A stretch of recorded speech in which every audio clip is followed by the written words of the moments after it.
Two movies I was both extremely excited for, and they both came out on Friday, and I've already seen them both. Oh my gosh!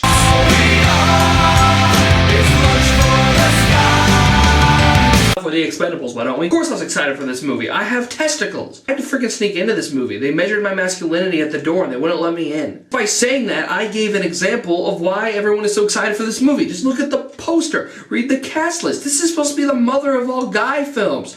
So why did I leave the theater acting like I watched an episode of Law and Order? Nothing blows up on Law and Order. What am I talking about? But still, this movie is so forgettable. It's so little. It's like... I'm not even saying they tried and they failed. They didn't really try to do anything. It was just kind of like, let's get a bunch of action together. Let's write the most generic, cliched story possible. And let's call it a day. Was I entertained? Through some of it bored the soul out of me. This is basically the film. It sets up characters. I'm going to call them characters, although I think that's giving the writers too much credit. There's absolutely no depth, development, or anything to any character in this movie. Maybe a little to Mickey Rourke, a little to Jason Statham, like Stallone. I don't even know who the guy is. It has these team of guys. They get an assignment. Jason Statham and Sylvester Stallone go out there. They realize, man, this place is messed up. We got to go. They come back. Sylvester Stallone has a heart-to-heart moment and makes him realize, you know what, it was wrong to lead that chick. They go back, a bunch of stuff blows up. Movie's over. I just gave away the entire movie. Oh my god. The point is, there's nothing here. There's absolutely nothing here except some cool action. Want some cool action? There's great action scenes. Cool. The last 30 minutes or so, the big action finale, is, dare I say it, kind of worth seeing in the theater? Because there are some great scenes. There are even a really funny sequence involving Terry Crews. But who is Terry Crews? I don't know. The only thing I know about his character is that he liked big guns. Randy Couture, I thought he did an absolutely horrible job. He felt so out of place, kicking butt. But he has like 2 lines in the movie, and the only thing I know about him is that he has a deformed ear. A really good scene between Sylvester Stallone and Mickey Rourke.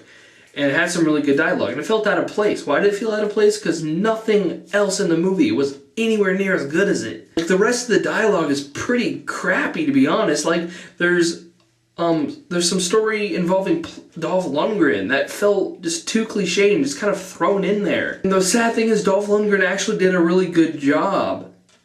So ultimately, this film really entertained me when the action hit, but unfortunately that just didn't satisfy me. If the action was super duper amazing, sure, but I was not satisfied with this film due to the very dull, uninvolving, and forgettable story, the refusal to add any depth or development to the characters. It was just just a very, just kind of basic action film. Just the cast happens to be more well-known. The action's good, it's just, there's absolutely no attachment to the characters or anything that's going on. So, I gotta give it plus for the really good direction for the most part, and the good action, although this feels like a film I could have seen like 15 years ago. It's really, really old-fashioned, which I don't know if that's a good thing or a bad thing. But whatever. I'm going to give it a 6.5 out of 10. Tonight I saw a much better film, Scott Pilgrim vs. the World. Holy crap. This movie is like tripping on acid while injecting yourself with meth. I haven't done either, but I'm pretty sure that was accurate. I don't know if I've ever seen a film with so much energy. I mean, like, I crapped myself during this movie, and I didn't realize it until I got up to leave. This film is relentless. Like, there is not a single second where it just stops. And someone says something normal, or something logical happens. The film is seriously 2 hours nonstop of over-the-top ridiculousness. And I don't know if I've ever been more entertained. Like, I don't know if a single joke falls flat. My jaw seriously hurt by the end of the movie because I was laughing so much. And like, it's so over the top and it's so ridiculous, but it works because the film sets itself in this universe where, like, you buy it. And yet, there is still room for heart and there's room for somewhat of real characters that you can relate to in the midst of all this. So, definitely see this movie. Like, I freaking loved it. One of the best movies of the year. Second best of the year, actually. Like, seriously, this is a film that made me question if Inception was my favorite movie of the year. There was seriously a point in this movie where I was asking if this is my new favorite movie of the year. Is it?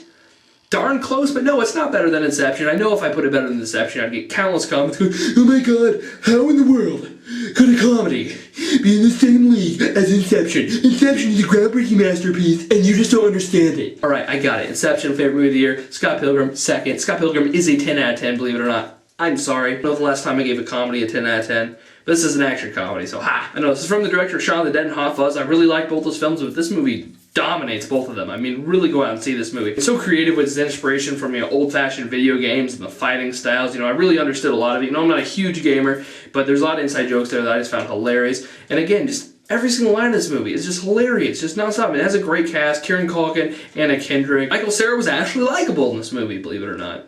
Like, really likable. And I usually want to tear that kid's sack off. It's not like I give out 10 out of 10s all the time. This is the only 10 out of 10 I've given this year except for Inception. And I seriously can't, give this film any lower when I consider, how stylish, well-directed, how funny, and just how original this movie is. I don't know if I've ever seen a movie quite like this. It's insane, this is a perfect example of filmmakers really doing exactly what they want to do, not, even considering the audience or, how people are going to react to it. It's inspired by a book, but, this filmmaker truly did exactly what he wanted to do with this film. And is this movie for everyone? Absolutely not. There's going to be a great deal of people that is going to be absolutely disgusted by the obnoxiousness of this film. I'm pretty sure if anyone older than 40 goes into this movie, they're going to have a heart attack. For everyone else, go and see this movie, right now. You'll pee yourself.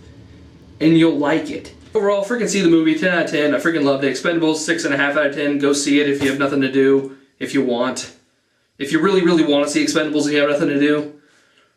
I don't know. It's good. I don't know. Expendables kicked me off. It's too disappointing for me to recommend. But yet, 6.5 is kind of a positive rating. It has some really good action. What can I say? Dang it. Alright. Bye.